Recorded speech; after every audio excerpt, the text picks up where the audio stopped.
어디 들어가셔야 되냐면은 교재 258페이지 비과세 파트 들어가셔야 됩니다. 우리가 그 3월 달에 세법 강의를 시작을 하면서 어디부터 이제 강의가 시작이 되냐면은 부동산 보유 관련 조세부터 시작을 해가지고 우리가 4주 전에 재산세하고 종합부동산세를 보셨고, 그 다음에 2주 전에 부동산 임대 소득에 대한 소득세 보셨고, 그 다음에 이제 양도소득세 파트로 넘어와 가지고 양도소득세가 어떤 특징을 지니는 조세인지, 양도로 보는 경우와 양도로 보지 아니하는 경우에 어떤 경우가 있는지, 여기까지가 우리가 2주 전에 강의였습니다. 자, 그러면 교재 258페이지 가가지고 비과세부터 들어가겠습니다. 자, 교재 258페이지 양도소득세 비과세. 자, 양도소득세 비과세가 우리 시험 문제에서 기본적으로 한 문제가 나오기 때문에 반드시 정리를 좀 하셔야 되는데, 문제는 봐야 될 분량이 너무 많습니다.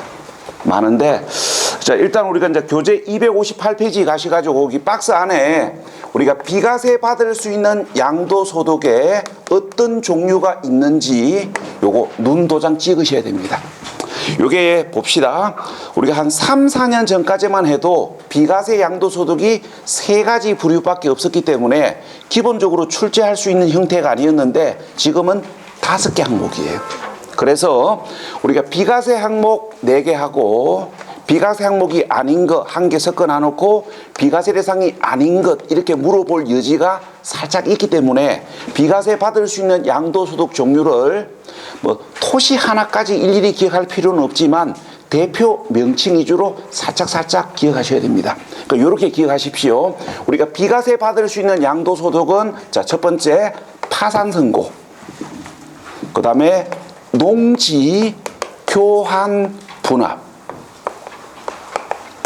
1세대 1주택, 입주권, 조정권, 요 5가지를 우리가 비과세 양도소득 종류로 이렇게 대표 명칭 위주로 이렇게 기억하셔야 됩니다. 기억하시고, 자, 이 파산선고하고 조정금은 우리가 비과세 양도소득 종류로 물어볼 가능성은 있어도 우리가 세부 기준을 물어보는 경우는 없습니다. 그래서 우리가 요 파산선고에 따른 처분시의 양도소득과 지적재조사 사업에 따른 조정금은 비과세 대상이라고 이렇게 대표 명칭만 알고 계시면 되는데, 요 나머지 요 3가지는 세부 기준이 시험에 나와요. 그래서 이제 지금부터 세부 기준을 보셔야 되는데, 우리 시험은 주택 비과세 위주로 시험에 나오면서 어쩌다 한 번씩 농지를 물어보는데, 요 농지가 30회 때 나왔었습니다. 그래서 올해는 농지 비과세는 출제될 가능성보다 출제 안 될 가능성이 더 많습니다. 자, 그래서 이제 공부를 주택 비과세 위주로 공부하시다가 우리가 이 주택 비과세가 충분히 정리됐다고 판단되면 농지 비과세를 우리가 5월 달부터 보시면 됩니다. 자, 그래서 오늘은 주택 비과세 위주로 설명을 드리겠습니다. 자, 교재 260페이지. 자, 읽어보고 설명을 할게요. 자, 교재 260페이지 갈로 2번입니다. 자, 1항에 우리가 1세대 1주택이란 그 둘째 줄, 양도일 현재 국내에 1주택을 보유하고 있는 경우로서 해당 주택 보유 기간이 2년 이상인 것을 말한다. 그 다음에 우리 2항에 취득 당시 거기 조정 대상 지역 둘째 줄에 있는 1세대 1주택의 경우에는 해당 주택 보유기간이 2년 이상이고 그 보유기간 중 거주기간이 2년 이상인 것을 말한다. 그럼 거기 2항 첫째 줄 취득 당시 동그라미 하시고 그 밑에다가 주의라고 적으시고, 취득 당시 동그라미 하시고 그 밑에다가 주의라고 적으시고, 그 다음에 거기 첫째 줄 뒤쪽에 조정 대상 지역 동그라미 하시고, 그 다음에 셋째 줄 거주기간 2년 이상 동그라미 하시고, 그 다음에 거기 이제 단서가 붙습니다. 다만 거주자가 조정 대상 지역 공고 이전, 조정 대상 지역 공고가 있는 날 이전에 매매 계약을 체결하고 계약금을 지급한 사실이 확인이 되는 경우로서 그 계약금 지급일 현재 주택을 보유하지 아니한 경우에는 거주기간 제한을 받지 아니한다. 자, 이게 이제 뭐냐면은 경과 규정이에요. 그러니까 우리가 이제 이거 봐봐요. 그러니까 어떤 법을 만들었을 때 이 법으로 인해 가지고 어떤 상대적으로 어떤 불편함을 가질 수 있는 경우들이 있기 때문에 우리가 어떤 법을 만들면 경과 규정을 두는 경우들이 있거든요. 그럼 자, 일단 뭐 어떤 경우인지 제가 한번 예를 한번 들어볼게요. 자, 우리가 이제 우리가 A 주택을 투자 목적으로 구입을 했는데, 자, 계약금을 지급할 당시는 조정 대상 지역이 아니었기 때문에 이 주택에 거주 안 해도 비과세 받을 줄 알고 계약금 지급하고 계약서 작성했는데, 자, 잔금 지급하기 하루 전날 조정 대상 지역으로 지정되면 갑은 당황스럽지요. 이런 당황스러움을 우리가 이제 어느 정도는 감안을 해줘야 될 거 아닙니까? 그래서 경과 규정을 두고 있는 거예요. 우리가 계약금을 지급하는 날 현재 조정 대상 지역이 아니었는데 잔금 지급하는 날 조정 대상 지역으로 지정되었을 때 이런 어떤 그 갑이 어떤 그 당황스러움을 느끼는 걸 어느 정도 우리가 이제 어떤 고려를 해주기 위해 가지고 이제 어떤 경과 규정을 두고 있냐면은 우리가 이제 조정 대상 지역으로 지정되기 이전에 계약서를 작성한 사실이 확인이 되고 계약금을 지급한 사실이 확인이 되고, 그 다음에 계약금을 지급하는 날 현재 다른 주택이, 그러니까 계약금을 지급하는 날 현재 다른 주택이 없는 경우에는 잔금 지급을 하는 날 조정 대상 지역으로 지정되더라도 우리가 거주 기간에 관계없이 비과세 받을 수 있는 경과 규정을 두고 있습니다. 그러니까 요거는 우리가 이제 경과 규정인데 시험 문제에서 경과 규정을 가지고 답을 요구하는 경우들은 지금까지는 한 번도 없었습니다. 그래서 그냥 이러한 경과 규정을 두고 있다는 걸 참고만 하고 계시면 돼요.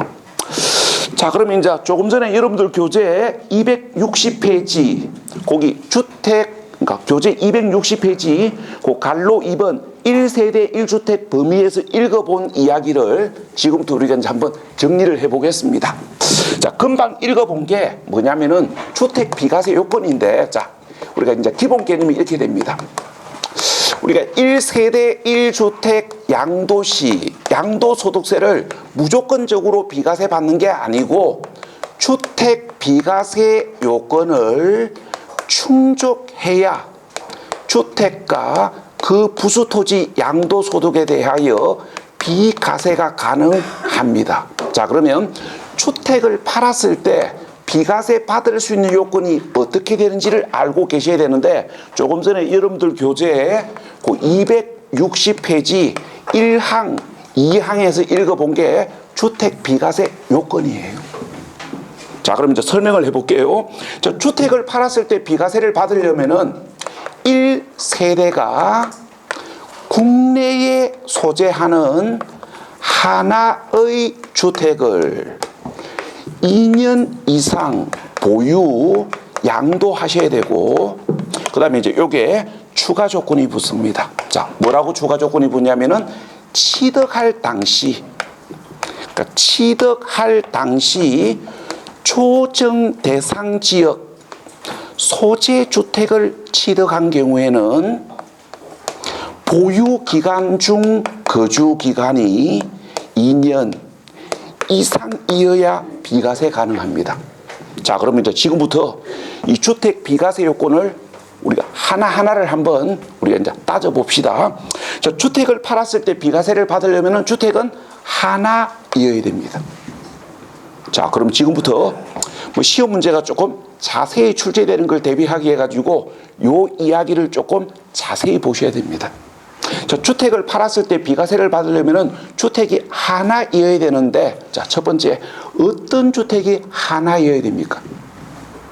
자, 일단 한마디 더 하면 누가 어떤 주택이 하나일 때?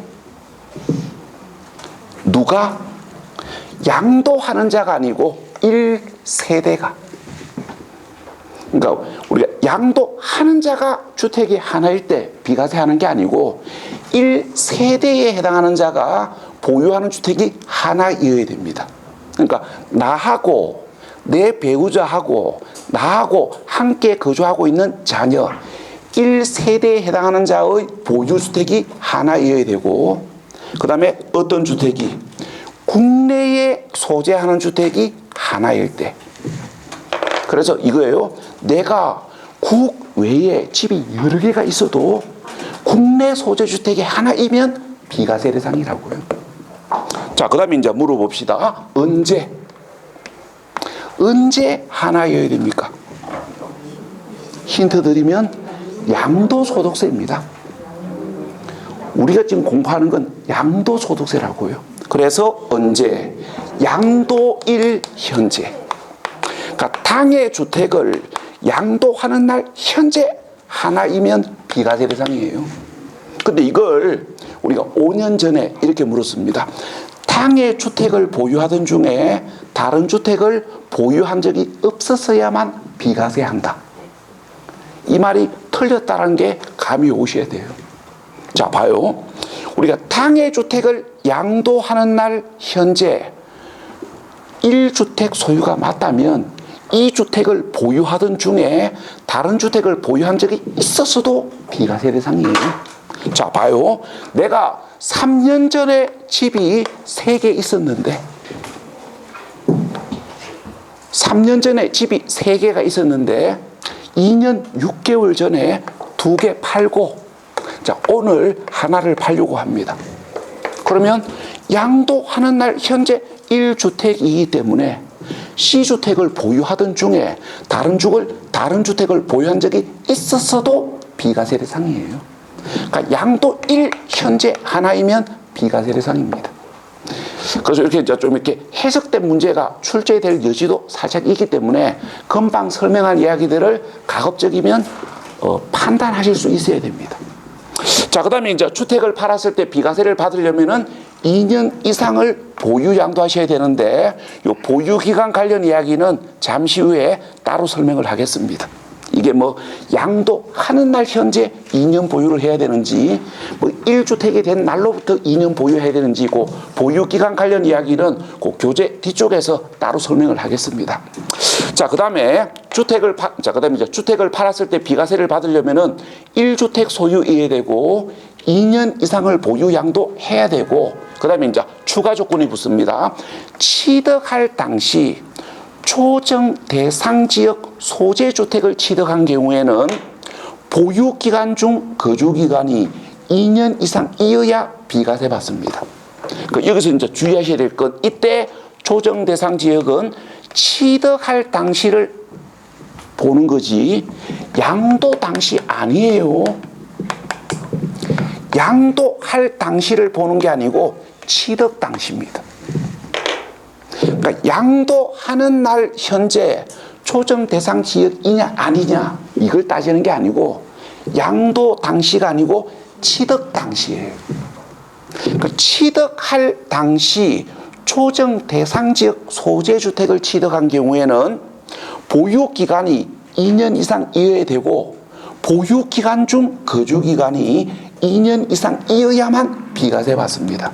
자, 그러면 요 이야기를 좀 더 자세히 한번 이야기해 봅시다. 자, 지금부터 두 가지 경우를 한번 이야기해 볼게요. 자, 갑이 A 주택을 취득할 당시는 A 주택을 취득할 당시는 초정 대상 지역이었는데, 자, 양도하는 날 현재는 초정 대상 지역에서 해제되었을 때, 그럼 이때 A 주택 팔았을 때 보유 기간 중 거주 기간이 2년 이상이어야 비과세 받습니까? 거주 기간에 관계없이 비과세 받습니까? 판단하시고, 그 다음에 을이 우리가 B 주택을 취득할 당시는 초정 대상 지역이 아니었는데 양도하려고 보니까 조정 대상 지역으로 지정이 되었을 때, 자, 그럼 이때 을은 보유 기간 중 거주 기간이 2년 이상이어야 비과세 받습니까? 거주 기간에 관계가 없습니까? 야하고 야가 구분되셔야 돼요. 자, 제가 금방 뭐라 그러냐면은 우리가 조정 대상 지역 소재주택 양도시 거주기간 2년에서 조정 대상 지역은 양도 당시를 보는 게 아니고 취득 당시를 본다 그랬습니다. 자, 그러면 갑은 취득할 당시 조정 대상 지역이기 때문에 취득할 당시 조정 대상 지역 소재주택을 취득했기 때문에 양도 당시 조정 대상 지역에서 해제가 되더라도 보유기간 중 거주기간이 2년 이상이어야만 비과세 받습니다. 자, 그런데 을은 취득할 당시 조정 대상 지역이 아니었기 때문에 양도 당시 조정 대상 지역으로 지정되더라도 거주기간에 관계없이 비과세 받아요. 그러니까 우리가 헷갈리게 봐요. 헷갈리게 1주택 요건, 보유기간 요건은 양도 당시가 기준이에요. 양도할 당시 1주택이 되고 양도하는 날 현재 2년 보유하셔야 됩니다. 그러니까 1주택 요건과 보유기간 요건은 양도 당시가 기준이에요. 그런데 특이하게 조정대상지역 거주기간 2년에서 조정대상지역은 양도 당시가 아니고 취득 당시입니다. 요게 특이사항이에요. 요거 헷갈리시면 안 됩니다. 자, 그 다음에 교재 260페이지 참고학습. 조정대상지역 범위는 몰라도 됩니다. 뭐 시험 문제에서 뭐 5개 동네를 던져놔놓고 다음 중 조정대상지역이 아닌 동네를 고르시오. 이딴 문제는 안 나옵니다. 이건 너무 심하지. 우리는 공인중개사 자격 취득하러 가지 세무 전문 자격을 취득하러 가는 것도 아닌데 그 정도로 깊이 물어보면 이거는 너무한 겁니다. 그죠? 그래서 조정 대상 지역으로 지정된 동네가 어느 지역인지 구체적으로 몰라도 되고 그냥 개인적으로 우리 동네가 조정 대상 지역인지 아닌지만 살짝 보고 지나가시면 됩니다. 그 다음에 교재 262페이지 비과세 배제. 이 비과세 배제가 우리 시험 문제에서 자주 나오는 경향을 보입니다. 자, 그래서 지금부터 비과세 배제를 많이 중요하게 보셔야 되는데 총 5가지를 보셔야 돼요. 자, 지금부터 이제 이걸 보셔야 됩니다. 1세대가 하나의 주택을 2년 이상 보유 양도했음에도 불구하고 비과세 대상에서 제외되는 경우에 어떤 경우가 있는지를 중요하게 보셔야 되는데 5개 항목이 있습니다. 자, 첫 번째 미등기. 자, 우리가 배우는 내용으로 해석을 하면 미등기 주택을 양도한 경우. 자, 미등기 주택을 양도하면 1주택이더라도 비과세 대상에서 제외되는데, 자, 이걸 여러분들이 단순 암기하려고 그러지 마시고 왜 비과세 대상에서 제외되는지 그 이유를 한 번 정도는 고민해 보셔야 됩니다. 자, 따져봅시다. 주택을 취득한 자가 등기를 하지 않고 미등기 상태에서 양도하는 행위를 우리가 직설적으로 이야기하면 몰래 사가지고 몰래 판다는 이야기예요. 뭐 하려고? 소문 안 나면 세금 안 내려고. 그러니까 이름하여 탈세하려고. 자, 그러면 탈세 의도를 가진 자에게는 비과세 혜택을 줄 수가 없습니다. 그래서 이제 이렇게 되는 거예요. 미등기 주택을 양도하면 탈세 의도가 있는 것으로 보고 1주택이더라도 비과세 대상에서 제외됩니다. 그럼 이걸 누구하고 비교하셔야 되냐면은 야하고 비교되셔야 됩니다. 자, 적으십시오. 건축 허가를 받지 아니하여 건축 허가를 받지 아니하여 등기가 불가능한 1세대 1주택 양도시. 자, 그럼 지금부터 따져봐요. 자, 야, 탈세하려고 일부러 미등기 양도한 겁니까? 자, 봐요. 우리가 현행 관련 법에서는 우리가 허가를 받지 않고 무허가로 불법으로 건축한 건축물들은 그 재산권 행사에 불이익을 주기 위해 가지고 소유권 보존 등기를 원칙적으로 할 수가 없어요. 그럼 야는 봐봐요. 무허가로 건축했기 때문에 불법 건축물이기 때문에 관련 법에 의하여 소유권 보존 등기를 할 수 없습니다. 그럼 야는 등기를 할 수 없는 부득이한 사유로 어쩔 수 없이 미등기 양도한 것이지, 부득이하게 미등기 양도한 것이지 탈세 의도는 아니지요. 그래서 미등기 주택이지만 1세대 1주택으로 2년 이상 보유했다면 비과세 받을 수 있다. 요게 비교되셔야 돼요. 그러니까 현실적으로 설명을 해볼게요. 자, 현실적으로 설명을 해보면 법무사한테 비용만 지급하면 언제든지 등기할 수 있는데 일부러 미등기 양도하면 탈세 의도로 봐가지고 비과세 받을 수 없습니다. 자, 그런데 부득이하게 어쩔 수 없이 미등기 양도하면 미등기이더라도 비과세 받을 수 있다고요. 요거 구분하셔야 됩니다. 자, 그 다음에 이제 두 번째 보셔야 될 거 허위신고. 자, 읽어볼게요. 매매계약서상 거래가액과 실지거래가액을 다르게 적은 경우에는 그 둘째 줄 끝부분에 비과세 또는 감면받았거나 받을 세액에서 다음의 금액을 뺀다 해놓고는 263페이지 1항에 보시면 비과세에 관한 규정을 적용하지 아니했을 경우의 산출세액과 매매계약서상의 거래가액과 실제거래가액의 차액 중 둘 중 적은 금액 이렇게 되어 있습니다. 자, 그 이야기를 지금부터 정리를 하면 이렇게 됩니다. 자, 매매계약서상 거래가액과 실지거래가액을 다르게 적은 경우, 자, 물어봅시다. 와 다르게 적었습니까? 세금 많이 내려고? 그건 아닌 것 같고 세금 적게 내려고. 그걸 우리가 단순하게 이야기하면 탈세하려고 다르게 적은 거 아닙니까? 그러면 금방 이야기 드렸듯이 탈세 의도가 있는 자는 비과세 혜택을 줄 수는 없습니다.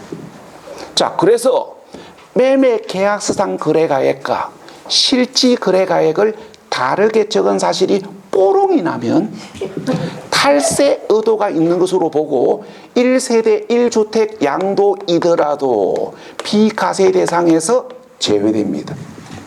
자, 그런데 비과세 대상에서 제외된다고 해서 모두 다 과세하는 건 아닙니다. 자, 단순하게 이야기해 볼게요. 자, 내가 이 주택을 팔았을 때 양도소득세가 부과된다면 정상적으로 부과될 수 있는 세금이 1억인데 내가 1,000만 원 다운 신고했는데 뽀록 났다. 꼴랑 1,000만 원 다운했는데 1억 다 비과세 못 받는다. 아, 이건 너무하지. 나쁜 짓을 한 정도에 따라 처벌이 달라야 될 거 아닙니까? 그래서 1,000만 원 허위 신고했는데 1억을 다 비과세 받을 수 없다. 이거는 너무한 겁니다. 그래서 비과세 대상에서 제외된다고 해서 모두 다 과세되는 건 아니에요. 그럼 얼마만큼이 과세되냐면은 금방 읽어보셨습니다. 비과세 규정을 적용하지 아니했을 때의 산출세액과 매매계약서상 거래가액과 실지거래가액의 차액 중에서 둘 중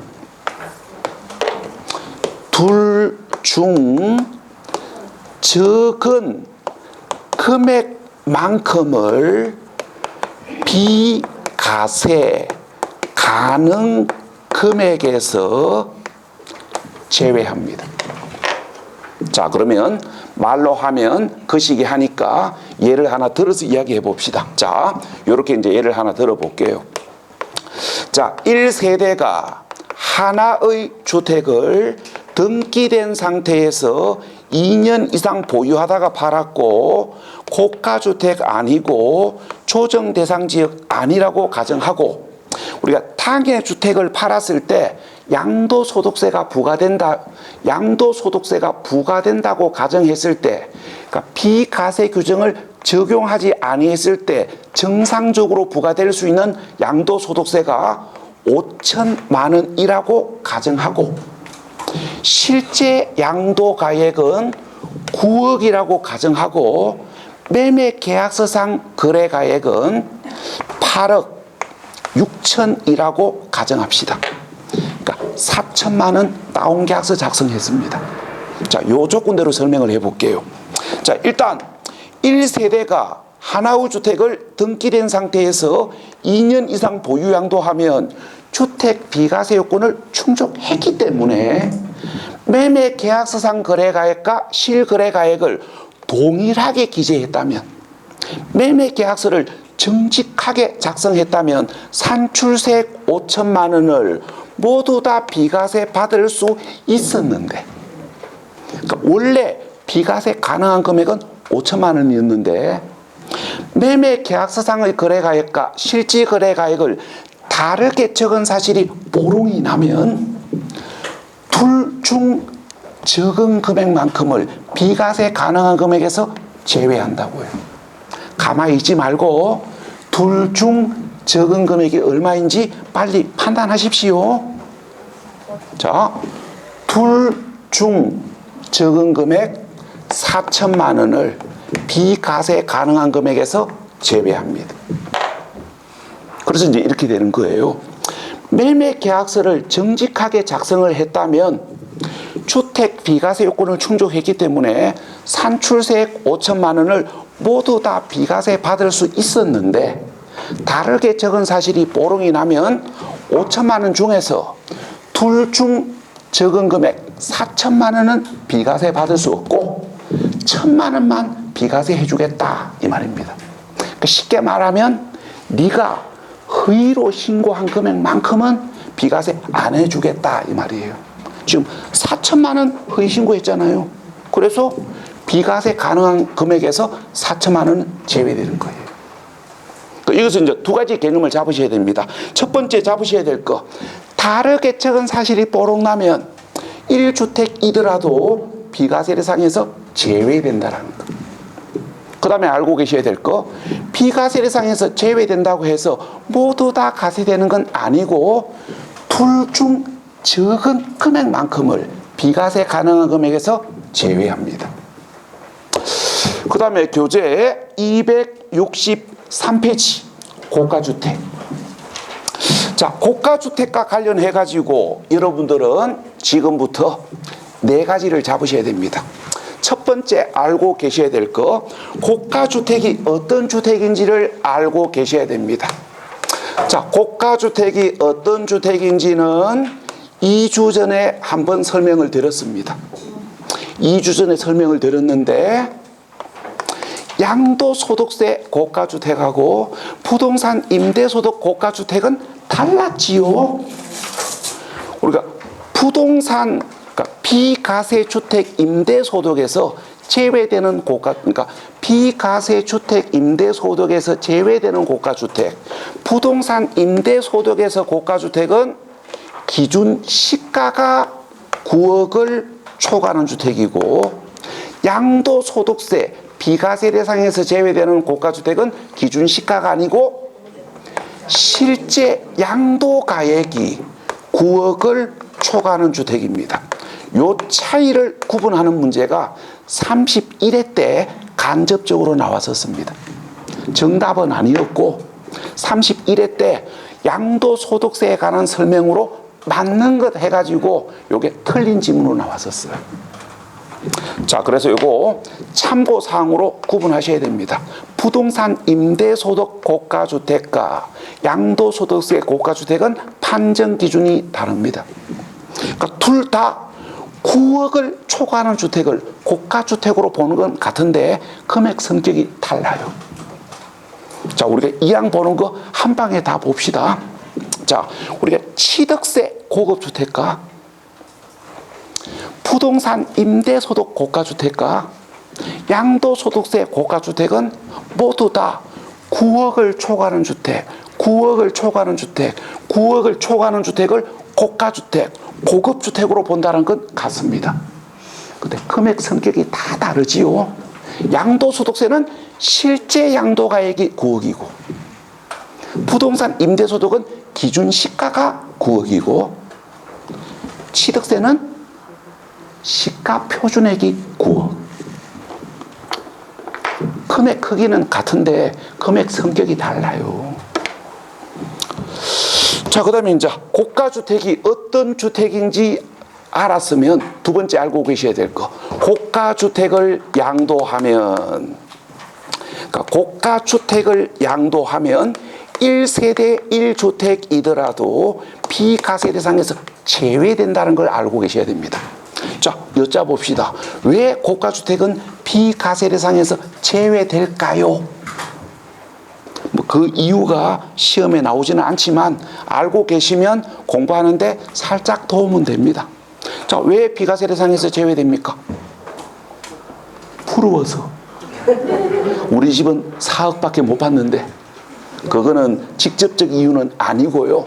자, 직접적 이유는 이것 때문에 그렇습니다. 제가 대구에 살고 있는데 대구 수성구에 제가 어떤 한 아파트를 한번 예를 보여드려 볼게요. 수성구에 그 경남타운이라는 아파트가 있습니다. 이름만 봐도 오래된 것 같지요? 요새 타운, 이런 최근에 분양한 아파트 중에서 타운 들어가는 아파트가 어디 있습니까? 다 멋진 이름을 쓰지. 이거는 좀 옛날식 표현 아닙니까? 이게 20년 4월 실가 신고 들어온 금액이 8억 7천이었습니다. 작년 4월 달에. 올해 21년 3월 달에 실가 신고 들어온 금액이 17억입니다. 이거 하나 샀어야 되는데 1년 만에 9장 올랐습니다. 1년 만에 9장 올랐다고요. 요게 뭐 약 8, 9억 올랐잖아요. 거의 뭐 더블 속하입니다. 이게 이제 왜 그러냐면은 뭐 최근에 이제 집값이 급등한 이유도 있고 타운 재건축 하려고 깜짝깜짝 하고 있거든요. 요게 아파트가 34년인가 됐습니다. 이제 어떤 재건축 어떤 붐하고 최근에 이제 그 아파트 가격 상승 붐이 동시에 이렇게 조인이 되다 보니까 1년 만에 8, 9억이 오른 거예요. 자, 이게 비과세 대상에서 제외되는 이유입니다. 당신은 집 팔아가지고 엄청나게 벌었으니까 세금 좀 내라고요. 우리가 일반 주택 팔았을 때 하고 고가 주택 팔았을 때 그 양도 차익 규모가 달라요. 우리 집 5천만 원 오르면 고가 주택은 2억이 올라요. 아, 그래서 똘똘한 한 채를 안 갑니까? 짜잘한 거 몇 개가 있는 것보다 똘똘한 거 한 개가 나아요. 요런 거 보면. 자, 그래서 이게 비과세 대상에서 제외되는 이유입니다. 하여튼 뭐 이유가 중요한 건 아니고 고가주택을 팔면 1주택이더라도 비과세 대상에서 제외된다는 거. 요거 알고 계셔야 되고. 자, 그 다음에 이제 알고 계셔야 될 거. 비과세 대상에서 제외된다고 해서 고가주택 양도로 인하여 발생된 양도 차익 모두 다 과세되는 거 아닙니다. 모두 다 과세되는 거 아니에요. 모두 다 과세되는 건 아니고 일반 주택 양도 시의 비과세와 형평을 맞추기 위하여 양도 가액 중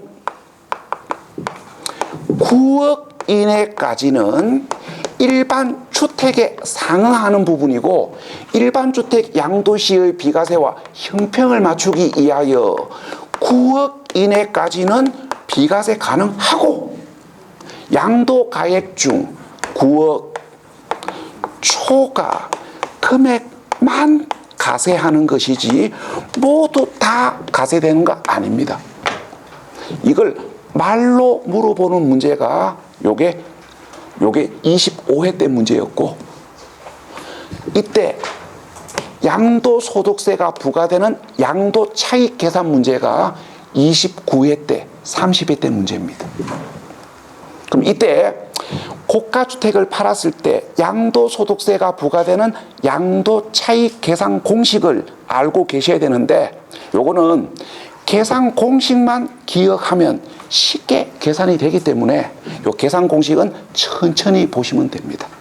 그러니까 7월달 문제풀이 들어가서 계산 공식 정리하시면 되지 지금부터 볼 필요는 없습니다. 그래서 오늘은 여기까지만 설명. 자, 그 다음에 교재 263페이지 갈로 4번. 자, 요 갈로 4번 요게 올해 개정된 부분이 있어요. 그래서 비과세 배제 사항 중에서 출제 가능성이 제일 많은 부분이 야입니다. 자, 읽어보고 이야기합시다. 자, 1세대가 주택가 조합원 입주권 또는 분양권을 보유하다가 양도하는 주택, 그 분양권, 그게 올해 추가 개정된 부분이에요. 옛날에는 이 분양권이 해당 사항이 없었는데 올해 법이 개정되면서 이게 분양권이 추가된 겁니다. 자, 그럼 지금부터 한번 설명을 드려보겠습니다. 자, 이게 이제 우리가 이제 두 가지 경우로 구분해서 이야기해 볼게요. 자, A 주택 소유자가 우리가 입주권을 취득하고 하거나 아니면 A 주택 소유자가 21년 1월 1일 이후에 아파트 분양권을 취득한 상태에서 우리가 A 주택을 양도하면 우리가 등기부상으로 봤을 때는 1주택 소유자지요. 우리가 입주권이나 분양권은 주택 아니잖아요. 그래서 등기부상으로 봤을 때 1주택입니다. 우리가 이제 등기부상 1주택이지만, 그러니까 등기부상 1주택이지만 비과세 대상에서 제외됩니다. 자, 이걸 애우는 게 아니고 이해하셔야 돼요. 자, 뭐를 가지고 이해하셔야 되냐면은 이 설명을 가지고 이해하셔야 됩니다. 자, 제일 먼저 입주권. 자, 입주권은 적으십시오. 주택은 아니지만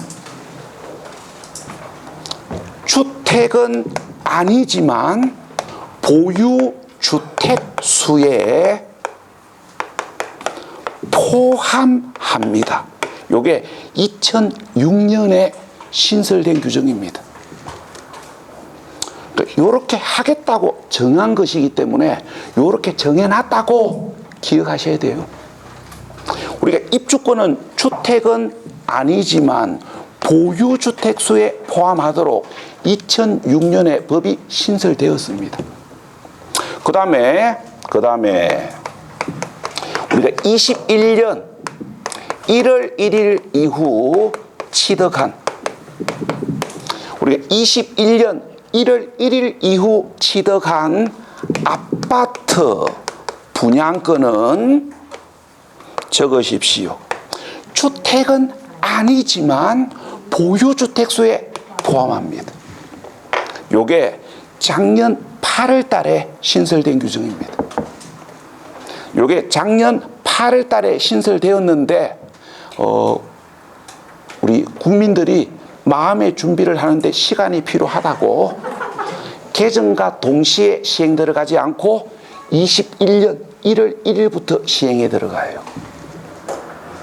자, 이 이야기를 가지고 여기를 이제 이해하셔야 됩니다. 자, 그러면 일단 야부터 설명을 해봅시다. 자, A주택 소유자가 입주권을 취득한 상태에서 A주택을 양도하면, 자, 입주권은 주택은 아니지만 보유주택수에 포함되기 때문에 A주택을 양도하면 우리가 등기부상 1주택이지만 소득세법에서는 1세대 2주택으로 봐요. 왜? 입주권은 주택은 아니지만 보유주택수에 포함되기 때문에 소득세법 기준에 의하면 주택이 몇 개입니까? 1개, 2개.